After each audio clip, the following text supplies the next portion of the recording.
Hello दोस्तों, स्वागत है आप सभी का टू द पॉइंट के मेडिवल इंडियन हिस्ट्री के सेशंस में।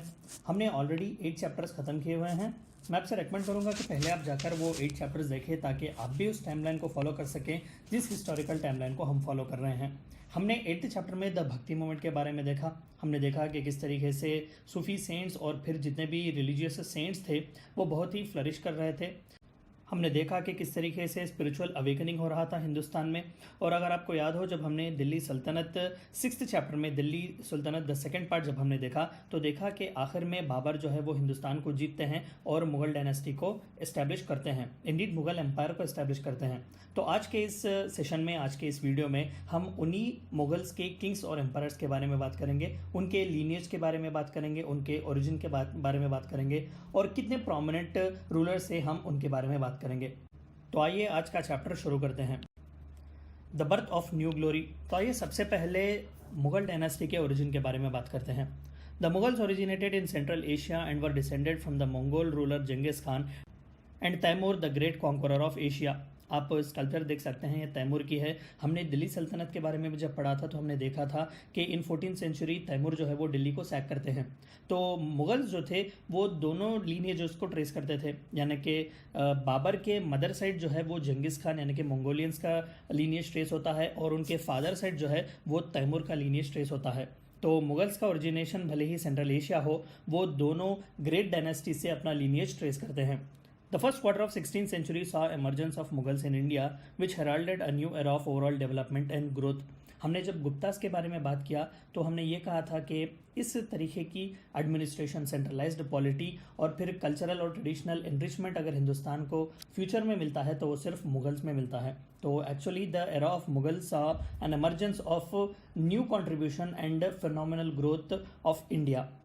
The Mughals have been credited with preserving the sense of continuity and unity among the peoples and communities in India.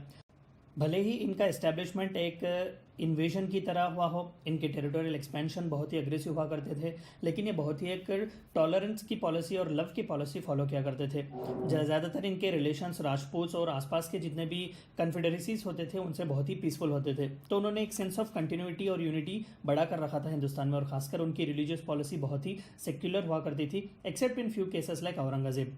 They are often compared with the Tudors dynasty of England that saw resurgence of new age in all spheres. तो England में ट्यूडोर dynasty exist किया करती थी 12th, 13th और 14th century में। तो it is considered to be one of the phenomenal dynasties to have ruled England. तो उसे पैरेलल कहा जाता है मुगल को इन इंडिया। तो आप जान सकते हैं कि किस लिए इसे the birth of new glory in the chapter of India कहते हैं। आइए सबसे पहले बात करते हैं द एस्टैब्लिशर के बारे में, यानी जिन्होंने एस्टैब्लिश किया हुआ है, ज़हीरुद्दीन मोहम्मद बाबर। ज़्यादातर इनका हिस्टोरियंस जो टाइमलाइन है वो 1526 से 1530 AD रखते हैं, यानी कि उनका रूल जो है हिंदुस्तान में ये 4 साल का ही था। आप पेंटिंग देख सकते हैं, ये बाबर की पेंटिंग है। He was born on February 14th, 1483 in Fergana, Uzbekistan, जो कि आज के सेंट्रल एशिया का उज़्बेकिस्तान है, वहाँ पर फरगाना नाम के शहर में इनकी पैदाइश होती है। His mother was of Mongol origin and father of Timur origin. हमने अभी अभी जो कहा था कि मदर साइड जो है वो मंगोलियन जंगिस खान से इनका लीनियज ट्रेस होता है और फादर से तैमूर यानी कि तैमूरिड डायनेस्टी से। Deprived of his kingdom by relative he move to Kabul as a fugitive and took interest in India. दरअसल एक सिविल वॉर की तरह नहीं था, लेकिन इन्हें डिसीव किया गया था इनके खुद के बहन के हस्बैंड ने। तो इनके खुद के रिलेटिव्स ने इनके खिलाफ जो है वो बगावत की हुई थी, इनके खिलाफ चंद ट्रिक्स खेले हुए थे। तो so he left the kingdom as a fugitive, एक सेंस ऑफ डिप्राइविटी के बाद जो है वो छोड़ देते हैं समरखंड का एरिया, उस ज़माने के फरगाने के एरिया को, और वो काबुल में आकर सेटल हो जाते हैं कांदाहार के एरिया में।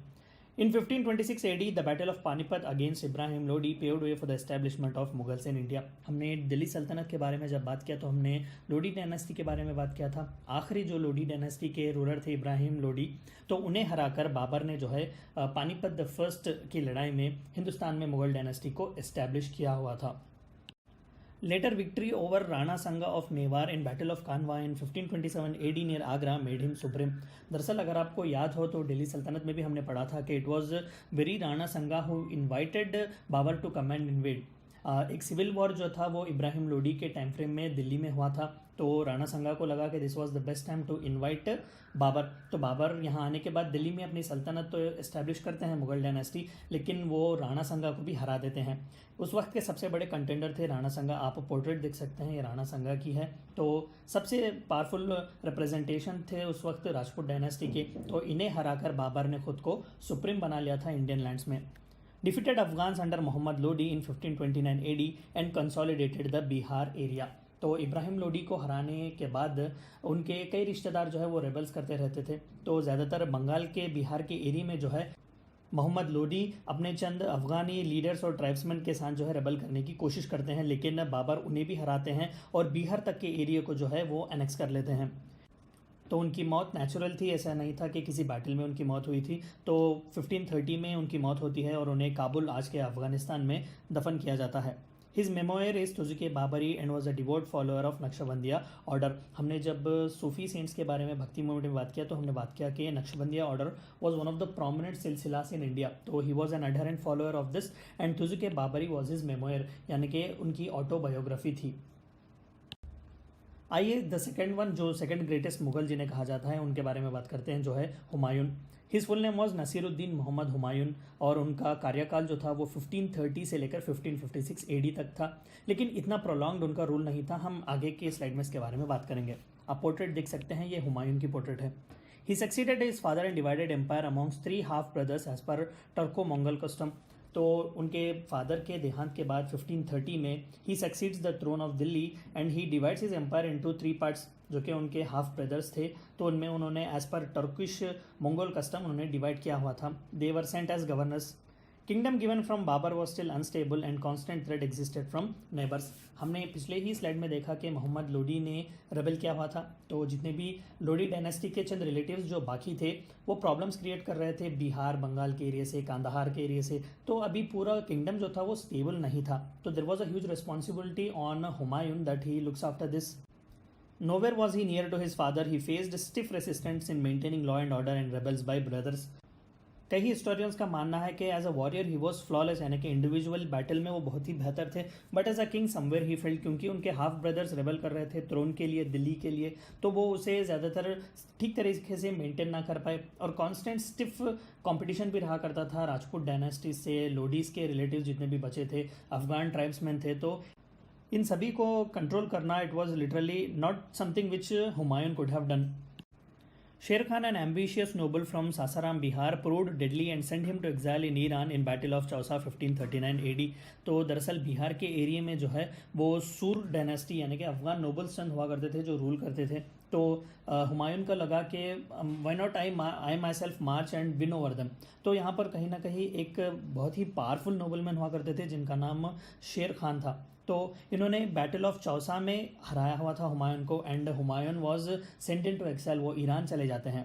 और अब जैसे कि मैंने कहा कि 1530 AD से लेकर 1555 AD जो कार्यकाल दिया जाता है, इसमें 1540 से लेकर 1555 AD तक सूर डायनेस्टी जो है वो राज कर रही थी, यानी कि शेरशाह सूर जिन्हें कहा जाता है। आप पोर्ट्रेट देख सकते हैं। तो इन्होंने सूरी डायनेस्टी को एस्टेब्लिश किया हुआ था with in this time frame.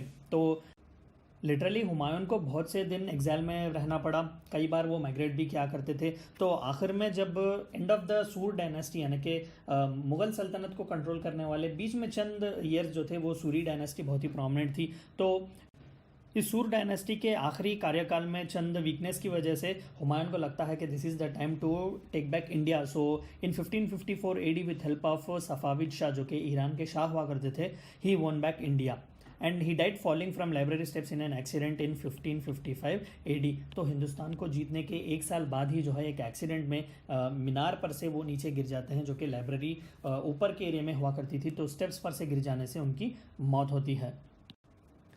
आइए तीसरे और सबसे ग्रेटेस्ट जिन्हें माना जाता था मुगल लीनिएज में, उनके बारे में बात करते हैं, जलालुद्दीन मोहम्मद अकबर। तो इनका टाइम फ्रेम जो है वो 1556 AD से 1605 AD, यानी कि बहुत ही एक लंबा कार्यकाल इनका रहा है।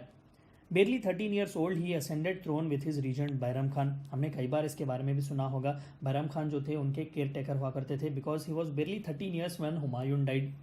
Strong resistance was given from Punjab, which was under Sikandar सूर, but probably gravest was Hemu. तो सिकंदर सूर जो थे वो आखिरी रूलर थे 1554 एडी में जिन्हें हराकर हुमायूं आए हुए थे। तो सिकंदर सूर ने बहुत ही अच्छा रेसिस्टेंस दिया हुआ था पंजाब साइड के एरिया से, लेकिन सबसे बड़ा प्रोमिनेंट थ्रेट अगर अकबर को किसी से आता था तो वो हेमू थे। The Hindu Prime Minister of Adil Shahi ruler proclaimed himself Raja Vikramaditya and was about to force Akbar flee as his father। तो साउथ में बीजापुर के एरिया में आदिल शाही डायनेस्टी उस वक्त रूल कर रही थी। हमने काकतिया के बारे में बात करते वक्त भी इनके बारे में बात किया हुआ था, क्योंकि वो पैरेलली सुल्तान वहाँ पर सल्तनत चल रही थी। तो आदिल शाही रूलर जो थे वो दक्कन में हुआ करते थे, तो उनके हिंदू प्राइम मिनिस्टर हुआ करते थे आदिल शाही रूलर के, जो हेमू थे। तो उन्होंने मार्च किया हुआ था अकबर के खिलाफ। वो चाहते थे कि अकबर जो है वो हिंदुस्तान छोड़ दे, just like how his father went into exile, इन्हें भी वहाँ पर एग्जाइल में भेजने की कोशिश कर रही थी। Both Bairam Khan and Akbar proved their mettle and won against him in Battle of Panipat II in 1556 AD। तो one of the most significant events in the history of India as well as in the life of Akbar was the second Battle of Panipat, क्योंकि एक तरफ था 13 साल 14 साल का अकबर और दूसरी तरफ था one of the most fierceful warriors and prime ministers Hemu. तो हेमू को डिफीट करने के बाद अकबर ने अपनी सुप्रीमेसी प्रोक्लेम की। He dismissed Bairam Khan in 1560 AD. Since then, for next 41 years of his life, he remained his own advisor and sole authority of his state। दरअसल कहीं ना कहीं बैरम खान जो थे वो डोमिनेट करने लग रहे थे अकबर को, but being a ruler he would not like somebody's interruption every now and then. और कहीं ना कहीं उनके असली जो मदर थे हमीदा बानो बेगम, उनके सपोर्ट से भी उन्होंने बैरम खान को जो है डिसमिस कर दिया हुआ था सर्विस से, और उन्हें मक्के की ट्रिप पर भेजा गया था जहां पर एक अफगानी नोबल, एक अफगानी ट्राइब्समैन ने उनकी मर्डर की हुई थी। तो after then for the next 41 years, यानी कि बाकी के कार्यकाल में, he never had any supporter और a regent who could advise as Bairam Khan, he himself was his adviser. ये दरअसल एक सिंबॉलिक जेस्टर था कि I am the most powerful. Probably greatest among the rest of Mughals, he followed a policy of toleration of law। बिल्कुल, जिसके लिए आज भी अकबर को याद किया जाता है, was policy of secular rule, policy of toleration and law which he followed. राजपूतों को और जितने भी बाकी के जो आसपास के रूलर्स थे या फिर जितने भी प्रोविंसेस थे, उन्हें बहुत ही अच्छा रूल किया गया था। Strengthened his relations with Rajputs and made sure that the frontiers were impenetrable. तो जो पावरफुल, सबसे पावरफुल डायनेस्टीज उस वक्त थी वो राजपूत की थी। तो वहाँ पर मैरिज अलायंस के साथ उन्होंने उनसे रिलेशंस बहुत ही स्ट्रॉन्ग किए हुए थे, और फ्रंटियर्स जो थी वो इम्पेनेट्रेबल बनाया हुआ था, यानी कि कांदाहार तक के एरिया को उन्होंने कॉन्क्वर किया हुआ था। फॉरेन इन्वेजन जो है किसी का चांस ही नहीं होता था उन्हें आने का। From Malwa to Bengal he consolidated his empire. तो देखिए कितना लॉन्ग स्ट्रेच नहीं होगा, from Bengal to the Marwa area he himself is ruling. He conquered Kashmir, Sindh and Balochistan area in 1590 AD by defeating Uzbek Khan from Kabul। तो one of the most prominent threat after Hemu was Uzbek Khan. दरअसल काबुल के area में Uzbek Khan जो थे rebel कर रहे थे, तो बादशाह हिमसेल्फ ही मार्च देर, उन्होंने उज़्बेक खान को हराया। And while returning from Kabul he conquered Kashmir, Sindh and Baluchistan and annexed that into the Mughal territory. He annexed Kandahar from Iran Shah and this made him the first ever Indian ruler till then to hold such formidable empire। तो उस वक्त Iran में जो Safavid dynasty चल रही थी, वहाँ के शाह से उन्होंने कांदाहार जीता हुआ था and he made it as a boundary. तो आज तक जितने भी रूलर्स आए हुए थे, since ancient time, no ruler had such a vast empire stretching. He defeated Rana Pratap in Battle of Haldi Ghati in 1576 AD under मान Singh, which helped Akbar to extend his glory। तो दरअसल इन्होंने मार्च खुद नहीं किया हुआ था, मान सिंह जो थे उनके मिनिस्टर हुआ करते थे। तो मान सिंह को भेजा गया था राणा प्रताप से लड़ने के लिए। राणा प्रताप ऑफ मेवाड़ बहुत ही प्रोमिनेंट पर्सनैलिटी है। तो बैटल ऑफ हल्दी घाटी में बहुत ही बिटरली डिफीट किए गए थे Rana Pratap by Akbar and his forces. He propounded Din Ilahi and सुलेकुल concept. ये दीन इलाही जो था एक बहुत ही प्रोमिनेंट कॉन्सेप्ट था जो अकबर ने लाया हुआ था। Actually it was his religion which said ये इलाही का दीन है, यानी कि it is religion of God. दरअसल जिस तरीके से अकबर ने दम्मा का कॉन्सेप्ट दिया हुआ था और दम्मा महामट्टास का इस्तेमाल किया हुआ था, तो इसी तरीके से दीन इलाही जो था वो अकबर का कॉन्सेप्ट था सभी रिलीजन्स को मिलाकर चलने का। ज़्यादातर ये क्लिक नहीं हुआ जस्ट लाइक द वे दम्मा जो था अशोका का क्लिक हुआ था, but even that it is considered to be one of the most significant.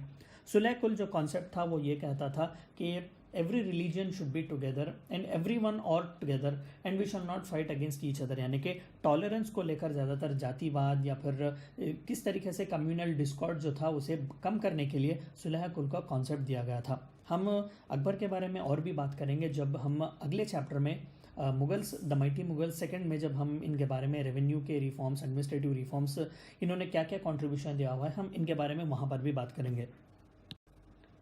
आइए जानते हैं चौथे सबसे इम्पोर्टेंट रूलर के बारे में, नसीरुद्दीन मोहम्मद सलीम जहांगीर। तो बादशाह अकबर को सक्सीड करने वाले उनके बेटे थे जहांगीर। हिस्टोरियंस इनके टाइमलाइन को, कार्यकाल को 1605 से 1627 एडी बताते हैं। He rebelled against his father in his last years and succeeded his father after his death in 1605 AD. तो 1605 एडी में अकबर की मौत होती है ड्यू टू गैस्ट्रिक प्रॉब्लम्स। तो उन्हें सक्सीड करते हैं प्रिंस सलीम, जो कि अब जहांगीर का टाइटल लेकर आते हैं। He followed a policy of toleration and cooperation. तो एक्चुअली ही असर्टेड के गारंटी दिया गया कि मैं भी उन्हीं पॉलिसीज़ को फॉलो करूंगा जो मेरे फादर ने पॉलिसीज फॉलो किए हुए थे, क्योंकि राजपूत से अलायंस था। कई आसपास के जितने भी नोबल्स थे उन सभी का जो है इसी टॉलरेशन और कोऑपरेशन के कॉन्सेप्ट्स पर एम्पायर को रखने का एक बहुत ही बड़ा डिमांड था। He married Nur Jahan and appointed his father Itimaduddaulah as his wazir. तो अगर एक बात जो आपको याद रखनी है कि नूरजहां जो थी वो जहांगीर की ज़िंदगी में थी, मुमताज़ जो थी वो शाहजहां की ज़िंदगी में थी, कंफ्यूज नहीं होना। तो he appointed his father Itimaduddaulah as his wazir. Itimaduddaulah का एक मौसोलियम भी है जो बहुत ही फेमस है, हम आर्ट एंड आर्किटेक्चर के बारे में इसमें पढ़ेंगे। He annexed Mewar and made Amar Singh to surrender in 1615 AD and executed Guru Arjan Singh in 1606 AD. तो these are two significant events. उन्होंने गुरु अर्जुन सिंह, जो कि सिख्स के एक गुरु माने जाते हैं, उन्हें एग्जीक्यूट किया हुआ था। दरअसल वो चाहते थे कि गुरु अर्जन इस्लाम को एक्सेप्ट करें, लेकिन गुरु अर्जन ने जो है उसे इनकार कर दिया हुआ था। तो in rage he got him executed. तो सिख्स से रेबेलियन यही से शुरू होता है। And one of the most prominent achievements which he made was annexation of Mewar. हमने देखा कि किस तरीके से राणा प्रताप को बिटरली डिफीट किया गया था बैटल ऑफ हल्दीघाटी में, लेकिन इमीडिएटली राणा प्रताप ने जितने भी खोए हुए टेरिटरीज थे उसे वापस जीत लिया हुआ था। तो टोटल मेवार जो था राजस्थान की एरिया का वो अनेक्स नहीं किया गया था। And it was under Jahangir इस पूरे मेवार के एरिया को जो है अनेक्स किया जाता है मुगल एम्पायर में। Tried his hand in Deccan but faced resistance from Malik Ambar of Ahmednagar. Deccan में, अहमदनगर में जो है वो आदिल शाही रूलर्स हुआ करते थे ज़्यादातर। तो Malik Ambar was actually one of the prime ministers. Actually वो एक स्लेव थे, हबशी थे, तो उन्हें हिंदुस्तान में लाया गया था। So from a slave to military general he prominently rose in the cadres of the rule. तो इन्होंने बहुत ही स्ट्रॉन्ग रेसिस्टेंस दिया हुआ था जहांगीर को। इन्होंने डेक्कन में जो है मुगल्स को पेनिट्रेट करने नहीं दिया हुआ था। Paintings reached his zenith under him and wrote his autobiography Tuzuke Babri. हम पेंटिंग्स के बारे में जब अगले चैप्टर में बात करेंगे तो हम देखेंगे कि मिनिएचर पेंटिंग्स किस तरीके से एक जेनिथ में पहुंचते हैं जहांगीर के कार्यकाल में। और उन्होंने खुद अपनी ऑटोबायोग्राफी लिखी हुई थी पर्शियन या फारसी लैंग्वेज में, जिसे तुजुके जहांगीरी कहा जाता है। अगले आने वाले हैं शहाबुद्दीन मोहम्मद शाहजहां। हिस्टोरियंस इनके टाइम फ्रेम को 1627 से 1658 एडी मानते हैं। आप पोर्ट्रेट देख सकते हैं, ये शाहजहां की पोर्ट्रेट है। Following death of Jahangir, Khurram ascended the throne but dealing with his half brother Asaf Khan. तो प्रिंस खुर्रम जो थे वो शाहजहां थे। तो जहांगीर की मौत के बाद इमीडिएटली उनके भाई थे असफ खान। तो असफ खान दरअसल एक ट्रैचरी करना चाहते थे अपने भाई के खिलाफ, लेकिन खुर्रम जो थे ही प्रूव्ड वेरी पावरफुल और उन्होंने अपने भाई असफ खान को हराकर खुद को शाहजहां का लक़ब दिया और उन्होंने मुगल डायनेस्टी के बादशाह होने को प्रोक्लेम किया। He waged war against Bundela chief and death of Malik Ambar in Deccan helped him consolidated power with help of Maratha leaders. तो सबसे पहले मराठा रीजन, मराठा लीडर से कांटेक्ट करने वाले शाहजहां थे। दरअसल शिवाजी के फादर शाहजी भोंसले जो थे, he was actually one of the jagirdars under Shahjahan. तो कंसोलिडेट किया हुआ उन्होंने पावर। डेक्कन में भी एंट्री हुई। हमने मलिक अंबर के बारे में बात किया कि उन्होंने जहांगीर को पेनेट्रेट करने नहीं दिया, लेकिन by this time he was dead, तो इट वाज इजी। तो with the help of Maratha leaders now Mughal was entering even the Deccan area. Bundelkhand region में भी उन्होंने कई रेबल्स चल रहे थे, वहाँ पर भी चंद ट्राइब्समैन को हराकर अपनी सुजारनिटी वहाँ पर भी बता दी। It was under him Daulatabad was annexed in 1663 AD. Both Bijapur and Golconda signed a treaty with Mughals as provinces. तो दौलताबाद यानी कि औरंगाबाद का आज का जो एरिया है जहाँ पर मलिक अंबर उन्हें आने से रोकता था, तो उसे भी एनेक्स किया गया था। और ये जो बीजापुर और गोलकोंडा थे वो सेपरेट एम्पायर्स थे, सेपरेट किंगडम्स वहाँ पर चल रहे थे, मुस्लिम एम्पायर्स ही चल रहे थे। अभी उन्हें एनेक्स नहीं किया गया था। एक ट्रीटी साइन की गई हुई थी कि we are provinces of Mughal, लेकिन उनका इंडिपेंडेंस जो था उन्हें गारंटी दिया गया था। Mughal architecture reads its zenith under him where Taj Mahal is constructed for Mumtaz. फिर से नूरजहां जो है वो जहांगीर की ज़िंदगी में है, मुमताज़ जो है वो शाहजहां की ज़िंदगी में है। तो कंस्ट्रक्शन मुगल आर्किटेक्चर के बारे में हम जब अगले चैप्टर में बात करेंगे तो वहाँ पर हम बात करेंगे इसके बारे में। His sudden illness in 1657 AD plunged empire into civil war between four brothers। तो इनकी इलनेस जो है वो 4 भाइयों के बीच एक सिविल वॉर लाती है और तीसरे जो भाई थे औरंगज़ेब वो पावरफुल एमर्ज होते हैं। तो आइए अगले एम्परर के बारे में बात करते हैं। The last of the great Mughals was none other than Muhiuddin Muhammad Aurangzeb. तो इनका कार्यकाल सबसे लंबा है, पूरे मुग़ल बादशाहों में सबसे लंबा, यानी कि लिटरली 50 ईयर्स तक इन्होंने रूल किया हुआ है। तो his time frame was from 1658 to 1707 AD। Defeating his brothers in civil war, Aurangzeb takes the title Alamgir, यानी कि दुनिया को जीतने वाला। He established strict law and order and empire and administration was overhauled. दरअसल जो टॉलरेंस और लव की पॉलिसी इनके पहले सक्सेसर्स यानी कि शाहजहां तक चल रही थी, उसे रिवर्स किया गया। इन्होंने एडमिनिस्ट्रेशन में भी बहुत ही ओवरहॉल किया, क्योंकि एक सिविल वॉर से एक लेथार्जिकनेस, एक लेजीनेस आया हुआ था एडमिनिस्ट्रेशन में। तो सबसे पहले उन्होंने एडमिनिस्ट्रेशन का ओवरहॉल किया। He was a Sunni Orthodox. His initial policy was tolerance, but later started to assert Islamic dominance. पहले के 17 साल जो थे, he was actually a very secular person. लेकिन जैसा जैसा रेबेलियन आसपास के किंगडम्स पे से बढ़ता गया, उन्हें लगा कि इस्लामिक आइडेंटिटी पोर्ट्रे करने से, इस्लामिक डोमिनेंस ज़्यादातर रखने से शायद उनका पावर कंसोलिडेट हो। तो बाकी के जितने भी साल थे, he was a staunch Sunni Orthodox, और जिजिया जैसे टैक्स उन्होंने हिंदूज पर लगाने शुरू करे और कहीं ना कहीं एक एक्सट्रीमिस्ट की छवि उनकी बनना शुरू हो गई। He annexed Bijapur and Golconda in 1658 AD। हमने पिछले ही स्लाइड में देखा कि गोलकोंडा और बीजापुर के साथ एक ट्रीटी साइन की गई हुई थी। वो साइन करवाने वाले भी औरंगजेब ही थे, क्योंकि वो गवर्नर थे दक्कन के। तो under his time frame he actually annexes both of this kingdoms. दरअसल इनके एक बेटे थे अकबर, तो उन्हें भेजा गया था डेक्कन में रेबल को कंसोल करने के लिए, देखने के लिए। But what the child Akbar does is he comes in Deccan, और यहाँ पर अपनी इंडिपेंडेंस को प्रोक्लेम करते हैं, कहते हैं कि मैं ही हिंदुस्तान का बादशाह हूँ। तो literally Aurangzeb is actually running behind his son Akbar. तो यहाँ पर आते आते जो है वो बीजापुर और गोलकोंडा को भी एनेक्स करते हैं। In Deccan he face resistance from Shivaji and in north Satnamis and Jats. ज़्यादातर इनका कार्यकाल जो था वो रिवॉल्यूशन से था। मैं आपसे रिकमेंड करूंगा कि आप हमारे मॉडर्न इंडियन हिस्ट्री के सेशंस को देखें, जहां पर हमने सबसे पहला जो चैप्टर बनाया हुआ है, हमने डाउनफॉल ऑफ औरंगजेब बनाया हुआ है। आपको वहां पर डिटेल्ड तौर पर जो है इन सभी चीज़ों के बारे में बात की गई है। हमने मराठा कॉन्फेडरेसी के बारे में भी वहाँ पर बात किया हुआ है, राइज ऑफ इंडिपेंडेंट स्टेट्स के बारे में भी हमने बात किया है। मैं सजेस्ट करूँगा कि आप मॉडर्न इंडियन हिस्ट्री के सेशंस भी देखें। Had bitter relations with Sikhs and God Guru Tegh Bahadur executed. हमने देखा कि जहांगीर के टाइम में गुरु अर्जन को एग्जीक्यूट किया गया था, और यहाँ पर गुरु तेज बहादुर को है वो एग्जीक्यूट किया जाता है, क्योंकि ये भी रिबेल कर रहे थे on behalf of Sikhs. A pious man but cruel compassion paved way for his successors to lose the empire subsequently। तो इतना टेरिटोरियल एक्सपेंशन इन्होंने किया हुआ था कि हिस्टोरियंस कहते हैं after Ashoka the great he was the only ruler to have ruled entire Indian subcontinent, यानी कि पूरा इंडियन सब कॉन्टिनेंट कांधार से लेकर तमिलनाडु तक के एरिया तक जो है वो इनके रूल में आता था। This it self became a Ben, क्योंकि बाद में जो था इतने बड़े एक्सटेंट को कंट्रोल करना नामुमकिन होता था, और वीक सक्सेसर्स और फिर सेंट्रलाइज्ड एडमिनिस्ट्रेशन ने कहीं ना कहीं इस पूरे एम्पायर को जो है वो तोड़ दिया था। मैं फिर से कहूँगा कि आप मॉडर्न हिस्ट्री के सेशंस देखिए, वहाँ पर हमने फॉल ऑफ औरंगजेब के बारे में, इन सभी के बारे में बात किया हुआ है। तो ये थे औरंगजेब, और ये थे मुगल डायनेस्टीज़ के द ग्रेटर रूलर्स। इनके बाद भी एक लंबी लीनियज आती है, जैसे कि बहादुर शाह जफ़र, अकबर द सेकेंड, ऐसे कई वैसे वीक रूलर्स आते हैं जो उस ग्लोरी को वापस नहीं ला पाते, तो हिस्टोरियंस उन्हें लेटर मुगल्स कहते हैं। तो ये थी चंद बातें आपको जाननी थी मुगल डायनेस्टी के बारे में और उनके एम्परर्स, बादशाहों के बारे में। आई होप कि आपको वीडियो पसंद आया होगा। हम अगले चैप्टर में इनके एडमिनिस्ट्रेशन, रेवेन्यू और इनसे रिलेटेड जो कंट्रीब्यूशन दिया गया है, भले ही वो आर्ट एंड आर्किटेक्चर, लिटरेचर या फिर तमाम जितने भी इंडियन सोसाइटी को इन्होंने जो कंट्रीब्यूशन दिया है, उसके बारे में बात करेंगे। आई होप कि आपको वीडियो पसंद आया होगा। Thank you for watching my video.